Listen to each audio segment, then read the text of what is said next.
যার নিজের ক্রূরতার জন্য প্রজাদের ঘৃণা পাওয়া উচিত, সে প্রজাদের কাছে শ্রদ্ধার পাত্র হয়ে উঠবে। তার নামের সমাধি তৈরি হবে, মন্দির তৈরি হবে তার নামের, দেবতা হয়ে উঠবেন মহারাজ বমনি। বলো পুরু, তুমি কি এরকমটাই চাও?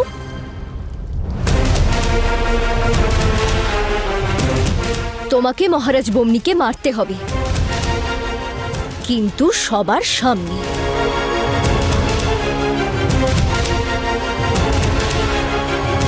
ওনার ন্যায়পরায়ণতার মুখোশ খুলে মারতে হবে, ওনার বাস্তব রূপ সামনে এনে মারো পুরু। যখন প্রজাদের শ্রদ্ধা ওনার ওপর থেকে চলে যাবে, তখনই অন্ত হবে মহারাজ বমনির। আর তার জন্য একেবারে সঠিক সময় আজ পুরু। মহারাজ বমনি মহাশিবরাত্রির অভিষেকে গেছেন, সমস্ত প্রজা ওখানে উপস্থিত থাকবে। তোমাকে মহারাজ বমনির সত্যটা ওনার প্রজাদের সামনে এনে তাদেরকে ওনার বিরুদ্ধে নিয়ে যেতে হবে পুরু।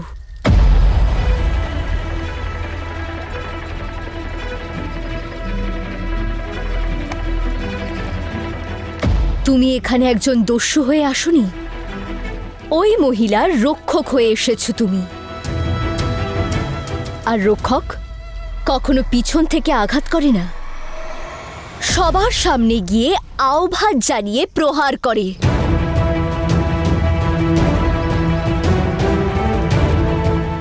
সবাইকে গিয়ে বলো যে মহারাজ বমনি মহারানী অনসুয়ার সঙ্গে কি করেছেন,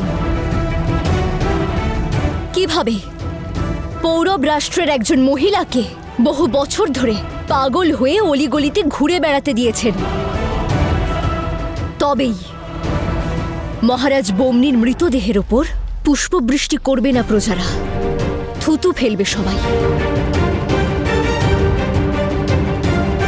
আর ইতিহাস তোমাকে দস্যু পুরু নয়, রক্ষক পুরু হিসেবে জানবে।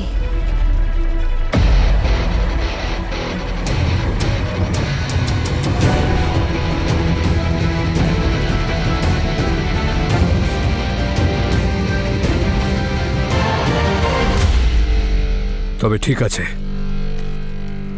মহাকালের সম্মুখেই মহাদানব মহারাজ বমনির বিনাশ করব আমি।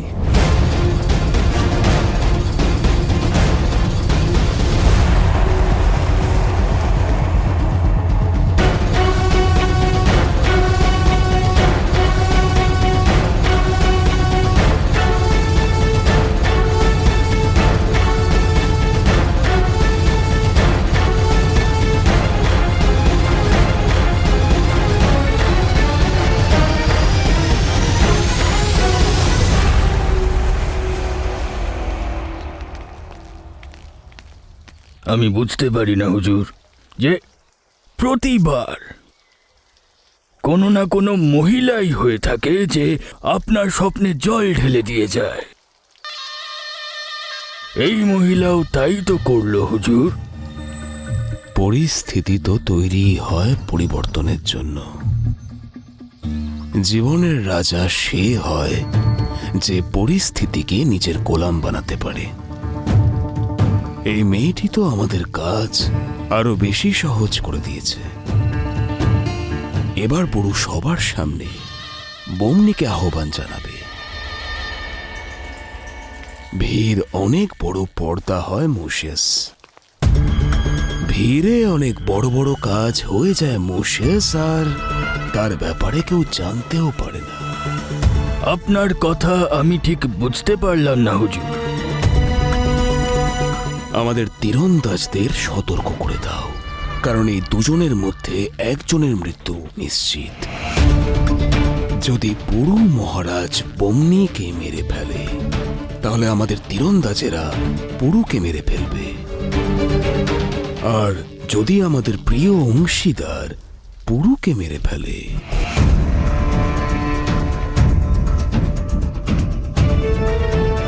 তাহলে আমরা বমনিকে মেরে ফেলব, আর দোষ গিয়ে পড়বে দস্যুদের ওপর। আমাদের সাফল্যের পথে আসা এই দুইজন কাঁটাকে যে কোনোভাবে উপড়ে ফেলতেই হবে। কি পরিকল্পনা করেছেন হুজুর? আমার বিন্দুমাত্র সন্দেহ নেই হুজুর যে আজ আপনি দুনিয়ার সবচেয়ে বড় সাম্রাজ্যের মালিক। এবার সময় এসে গেছে মোসেস। আমাদের রাজ্যের সীমান্ত আরও বাড়িয়ে তুলতে হবে, আর ভারতবর্ষকে তার অংশ বানিয়ে তুলতে হবে। আর এটা আমাদের সৌভাগ্য যে এই ভারতীয়রা নিজেদের মধ্যে লড়াই করে আমাদের এই সুযোগ দিয়েছে।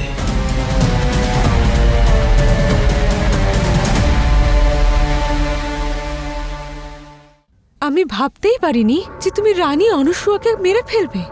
এত বড় সিদ্ধান্ত নিয়ে নিলে আর আমাকে জানালে না কেন?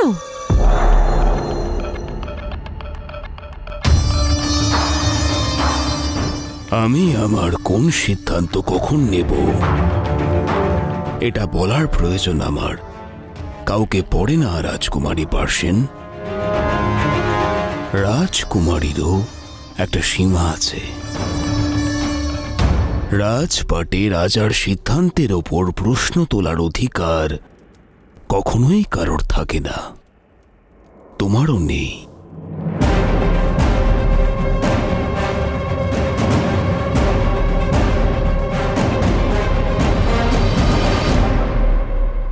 মহারানী অনুসূয়া বেঁচে আছেন রাজকুমারী।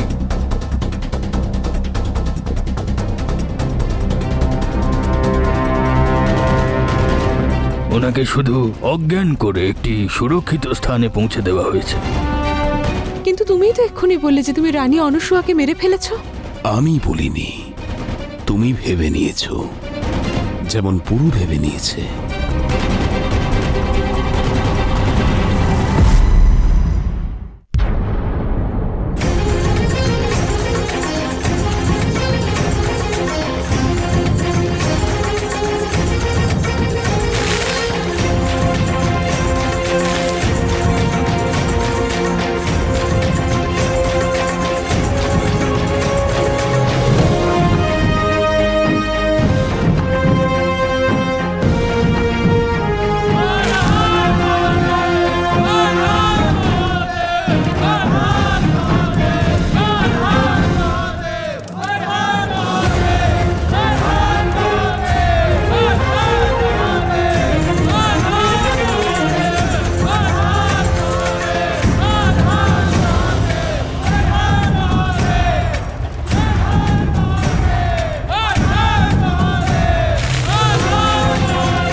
যত প্রজা আজ এখানে উপস্থিত আছে তাদের মনে মহারাজ বম্নির প্রতি ততটাই শ্রদ্ধা আছে যতটা মহাদেবের প্রতি।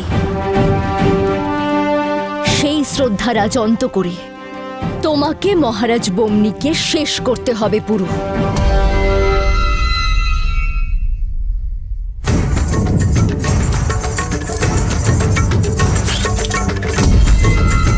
আমরা আজ বাঁচি বা মরি, মহারাজ বম্নি যেন আজ আর না জীবিত থাকে পুরু।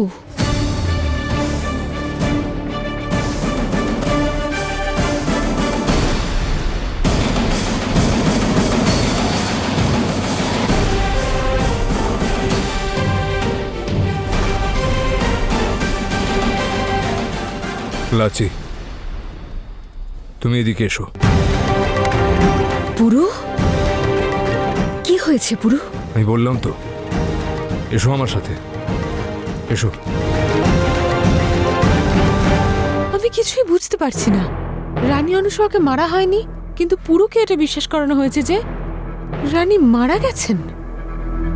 সেটা এই জন্যে বার্ষিন, কারণ শিকারী যতক্ষণ না তার শিকার সম্পূর্ণ করছে ততক্ষণ তার অস্ত্র সে নষ্ট করে না। অনুসূয়া বম্নি আর পুরুর সব থেকে বড় দুর্বলতা, আর আমার সব থেকে বড় শক্তি। এই জন্য পৌরব রাজ্যের ক্ষমতা পাওয়ার আগে অবধি আমি সেটাকে নষ্ট করতে পারি না। পুরু আজ বম্নিকে মেরে ফেলার চেষ্টা করবে, কিন্তু ভাবো, যদি ভাগ্য আর পরিস্থিতি আমার পরিকল্পনার বিরুদ্ধে চলে যায় তো?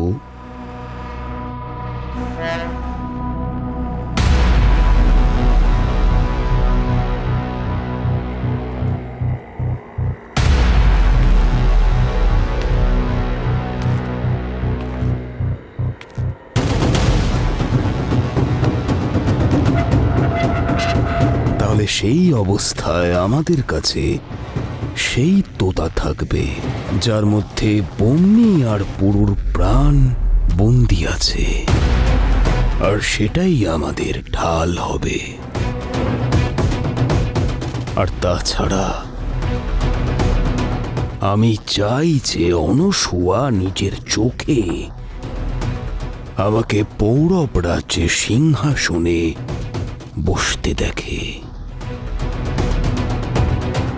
তখন আমার প্রতিশোধ পূর্ণ হবে,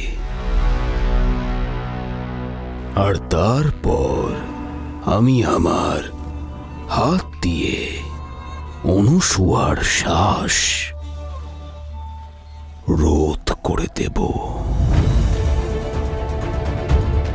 আর আমাকে কেউ আটকাতে পারবে না, কেউ না।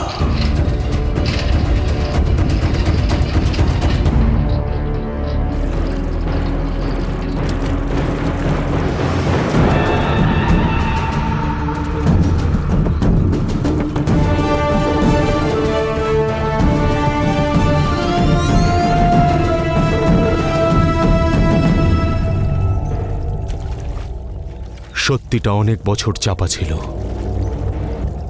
সময় এসে গেছে যে মহারানী অনসূয়ার পুরুর সত্য সকলের সামনে আসুক।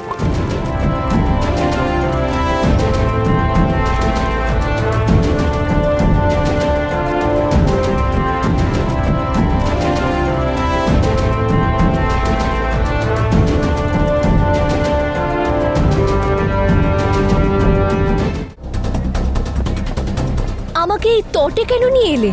তোমায় দস্যু লোকে পাঠানোর জন্য। দস্যু লোক? আমি এখানে তোমাকে সহায়তার জন্য এসেছি পুরো, আর আমি তোমাকে ছেড়ে কোথাও যাব না।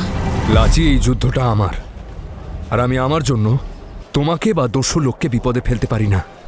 তোমায় যেতেই হবে। না, আমি যাব না। লাচি, আমার কথাটা বোঝো। আমি মহারাজ বম্নিকে বধ করতে যাচ্ছি, আর যুদ্ধের পরিণাম যা খুশি হতে পারে। যা হবে সেটা আমাদের দুজনেরই হবে। লাচি, আমি তোমায় কিচ্ছু হতে দিতে পারি না। আমি হারাতে পারবো না তোমায় লাচি, পারবো না হারাতে।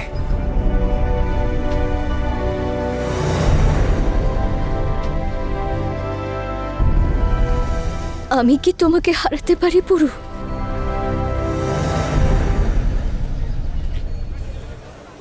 লাচি,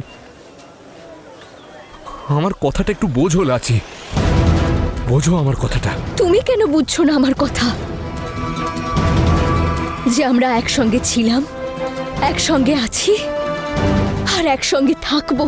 না লাচি, এই যুদ্ধটা আমার একার, আর এই নির্ণয়টাও আমার একার। আমি জানি যে তুমি আমার সঙ্গে থেকে আমার শক্তি বাড়াতে চাইছো, কিন্তু যদি তুমি আমার সঙ্গে থাকো তাহলে আমি আরো দুর্বল হয়ে পড়ব। এই সময় আমার লক্ষ্য শুধুমাত্র মহারাজ বম্নি। আমার লক্ষ্য থেকে আমায় বিব্রত করো না।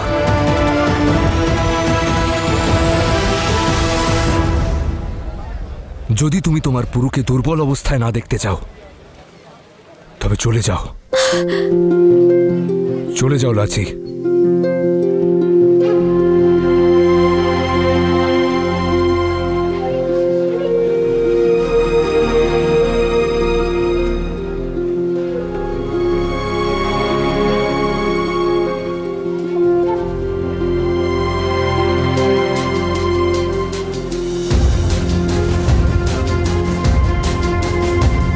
তাহলে ঠিক আছে পুরো, তুমি যেটা চাও সেটাই হবে।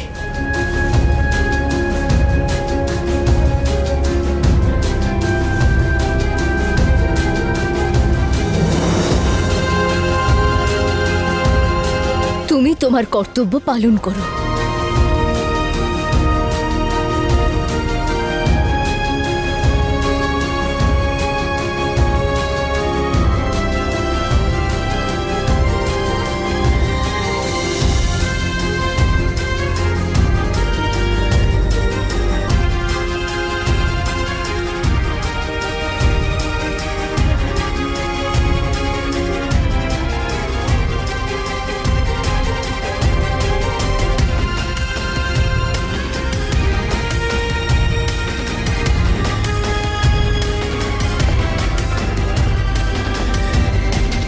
পুরু,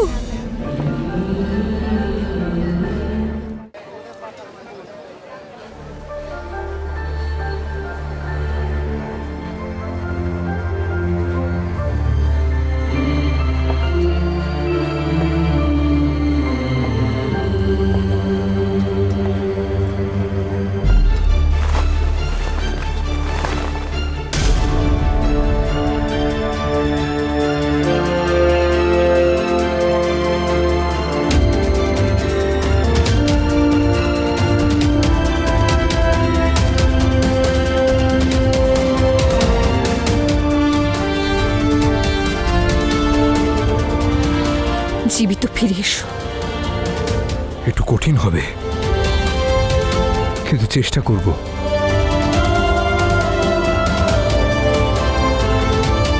প্রয়াস করো পুরু, কারণ আমি জানি আমার পুরু কোনো কাজ অসম্পূর্ণ রাখে না।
আজ এক দস্যু এই সভার মাঝে একজন রাজাকে আহ্বান করছে। যদি সাহস থেকে থাকে আপনার মধ্যে, তবে গ্রহণ করুন আমার আহ্বান এবং করুন আমার সঙ্গে যুদ্ধ। আমি পৌরবরাজ বমনি তোমার প্রতিস্পর্ধা স্বীকার করছি।